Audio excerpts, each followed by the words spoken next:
the kind of black shadowing behind the lettering, I feel like it's too dark.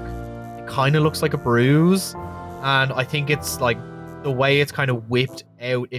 There's no kind of like finish to it. It just like overall there's great detail, but some parts of this tattoo just feel unfinished. Yeah, and I mean, this is also talking about the time limit.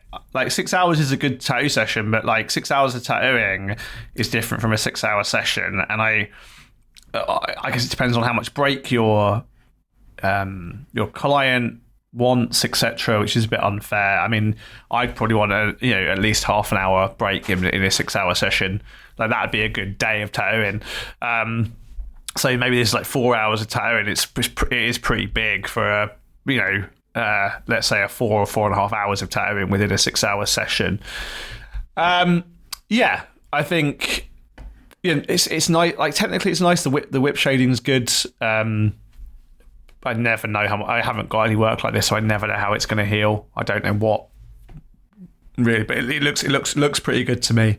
So next we have Charlene, who did an octopus, but in 3 different styles in the same tattoo, which is very ambitious. I don't know. Like, it's just not for me. It feels like the thing about this stuff is I don't know how it fits into a bigger collection of work. I mean, I guess people aren't necessarily worried about that, but and I have a slight variety of styles on me. I'm not going for a completely coherent bodysuit or anything, but it's the kind of thing that doesn't seem to. Like, it doesn't look like a tattoo to me, and I what I mean by that is I don't understand. Like, it feels like it's going to age, and I don't mean in terms of technically. I mean just in terms of its design very quickly. It's technically pretty nice, but again, I don't know. The color break effect is a bit odd. I don't know what this is going to look like over time. It's got a lot of colors that are going to fade.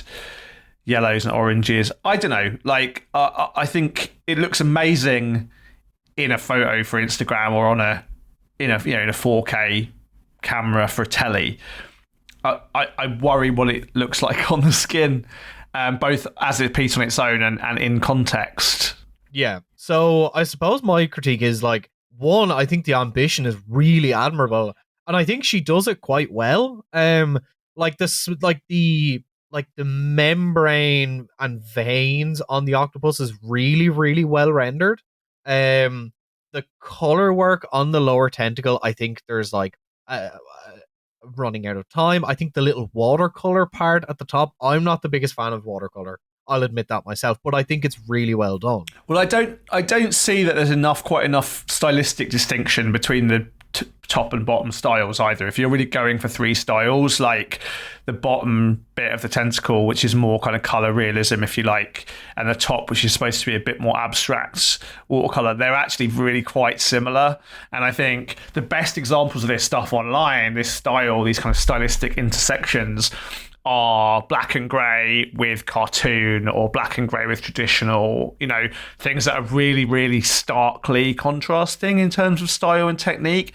And this is like, I don't know. It looks really great in a picture. I don't know if it's a good tattoo.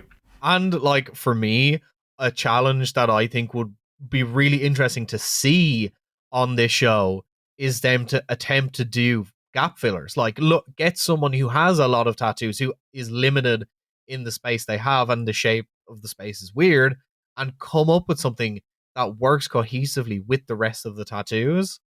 So, yeah, speaking of like gap, like not knowing what to do, I think it's worth talking about this open pitch, like this 6 hour free reign is one thing, but tattooers, they don't usually work in that style, right? So there was this project some years ago, headed up by Adrian Lee, a tattooer at a school called a shop called New School Collective, and Adrian Lee did this project called Full Coverage, and then another one called Suits Made to Fit, where basically a lot of artists, Matt Sharma, Paco Excel, Horitaka, Jason Kundal, they basically worked with this challenge of a blank canvas, of like having to come up with something from scratch. And there's an interesting essay in it. I can't remember if it's in the full coverage book or if it's in the Suits Made to Fit book. But they talk about this challenge of having to work on a blank bit of paper, the tyranny of this blank bit of paper. And we used to joke, you'd say to a tattooer, do anything you want, and they'd draw a skull. Or, that famous Spiderweb quote, speaking of Spiderweb, who would say to people, who wants a free tattoo? And then when they said, yeah, I do, he'd say, okay, I'm going to tattoo your nose green. The idea of tattooing as a completely open canvas is a real problem. I talk about it a lot in my PhD thesis, actually. But it's an interesting challenge, although it feels quite liberatory to have this open commission. It's not often how tattooers are working. They're normally working within the kind of request of somebody else. I mean, one of the artists didn't they say, oh, like, I don't have a style. I'm a tattooer, not an artist. I work for what people want.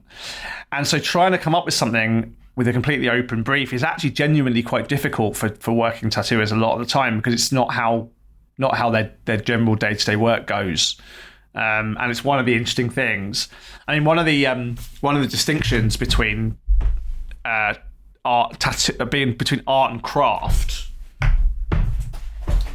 in the technical literature, or one of the arguments at least about the difference, is that art doesn't have a predetermined endpoint, but craft does.